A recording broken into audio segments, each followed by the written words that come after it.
प्रश्नावली 2.2 का सवाल नंबर 2। 4s² minus 4s+1। मान लेते हैं P S equal to 4s² minus 4s+1।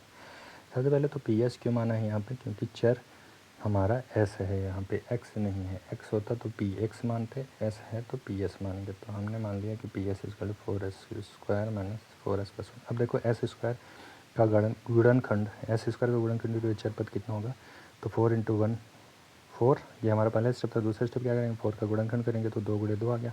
अब देखो जो गुणनखंड आया है उससे ऐसी संख्या बनानी है कि जिसको जोड़ने पे मेरी वैल्यू आई -4। तो क्या मैं माइनस को दोनों में गुणा कर दूंगा, तो -2 क्या हो गया, -4। अब गुणा करने में क्या आना चाहिए, 4।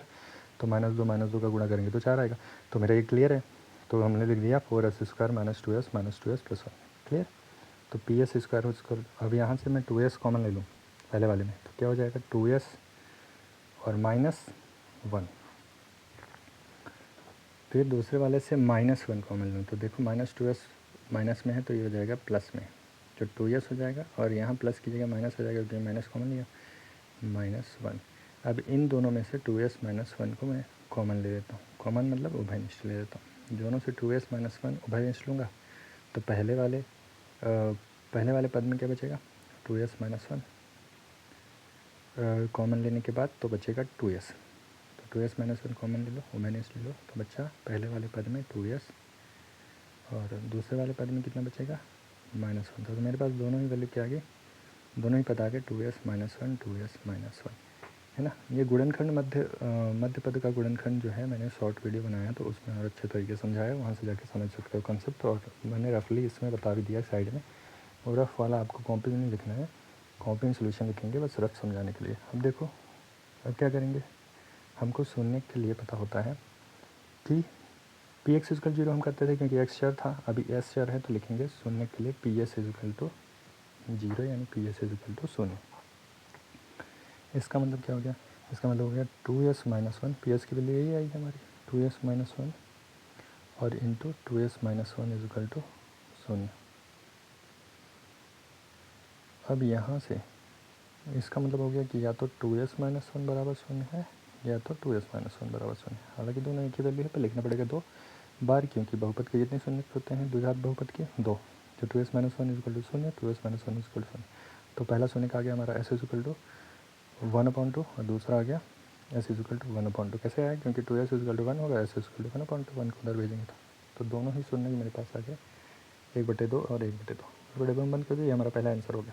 तो पहला क्वेश्चन यही पूछ रहा था कि शून्य निकालना है। 2 नंबर का क्वेश्चन आएगा तो सिर्फ शून्य निकालने को बोलेगा। 3 नंबर का आएगा तो उसमें हमको शून्य गुणांक के बीच में संबंध की सत्यता की जांच करने को भी बोलेगा। तो शून्य वाला हमारा पार्ट हो गया कंप्लीट। सेकंड पार्ट में आते हैं शून्य गुणांकों के बीच संबंध की सत्यता की जाँच। हेडिंग डाल देते हैं सत्यता की जाँच। ये बड़ी हेडिंग कौन डाले, स्मॉल हेडिंग डाल दो जिससे पता चल जाएगा कि हाँ ये तुम कर सत्यता की जाँच डाल दी हेडिंग। अब सबसे पहले करेंगे शून्यकों का योग। शून्यकों का योग कर देते हैं। तो शून्यकों का योग मेरे पास 2 शून्यक है, 1/2 और 1/2, तो इन दोनों को जोड़ देंगे। योग मतलब क्या होता है, जोड़ना। देखो शून्यकों का योग इक्वल टू 1/2 प्लस 1/2। तो इन दोनों को जोड़ देंगे, 1/2 प्लस 1/2 एलसीएम लेंगे। तो यहाँ रफ में करके दिखाता हूँ, यहाँ पे नहीं करना है, यहाँ पर डायरेक्ट वैल्यू लग दोगी तो भी चलेगा। अगर 1/2 और 1/2 को जोड़ेंगे तो कैसे जोड़ेंगे, एलसीएम लेंगे दोनों का, है ना। रफ डाल देते हैं और यहाँ पे ये वाला जोड़ करके दिखा रहा हूँ। हालांकि सभी बच्चों से बन रहा होगा, लेकिन कुछ बच्चे कमज़ोर होते हैं तो उनको ये नहीं आता है। तो ये कंसेप्ट भी अभी 10वीं में भी सीख सकते हो। तो 1/2 प्लस 1/2 एलसीएम लिए 2 और क्या 2 आ गया। अब उसके हर से जो है भाग देंगे और अंश पे गुणा करेंगे। तो 2 1 प्लस 1 2, 2/2 1 आ गया। तो शून्य का योग हमारा कितना आ गया, 1। अब ये हमको दे दो समीकरण नंबर 1। अब हमको शून्यकों का योग निकाल लिया, अब हमको निकालना है -x का गुणांक।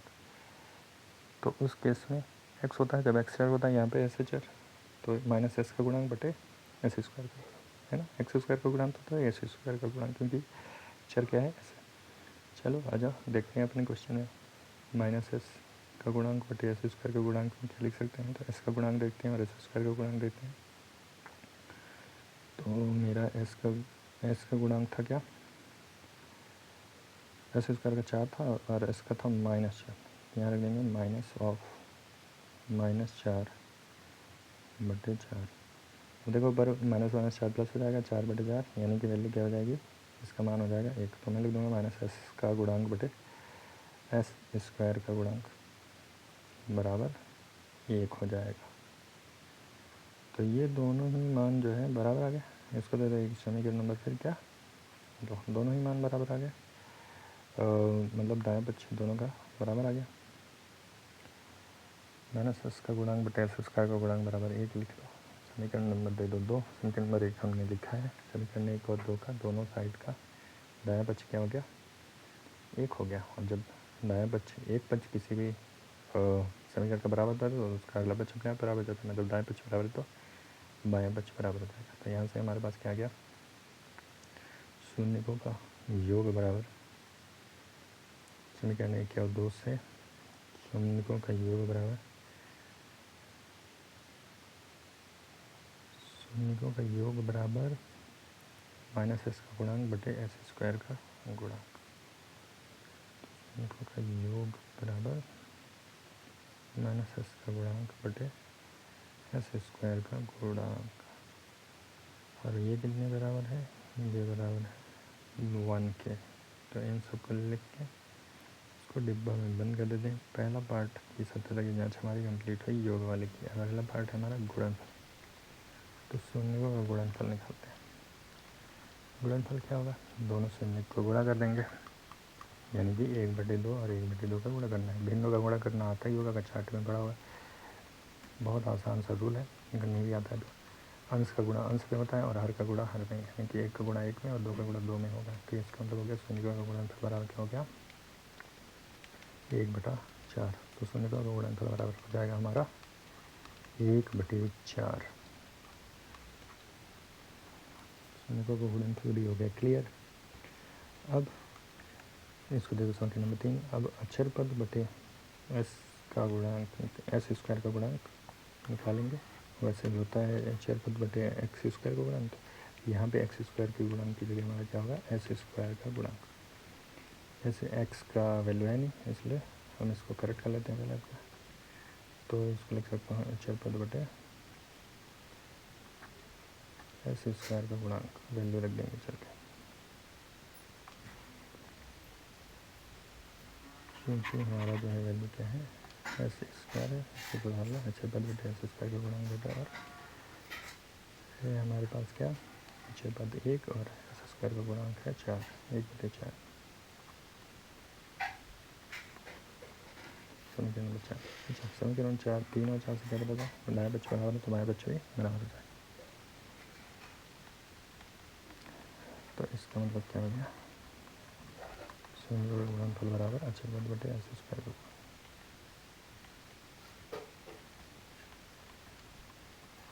शून्य का गुणनफल बराबर अक्षर पद बटे एस स्क्वायर का गुणांक और बटे बराबर 1/4।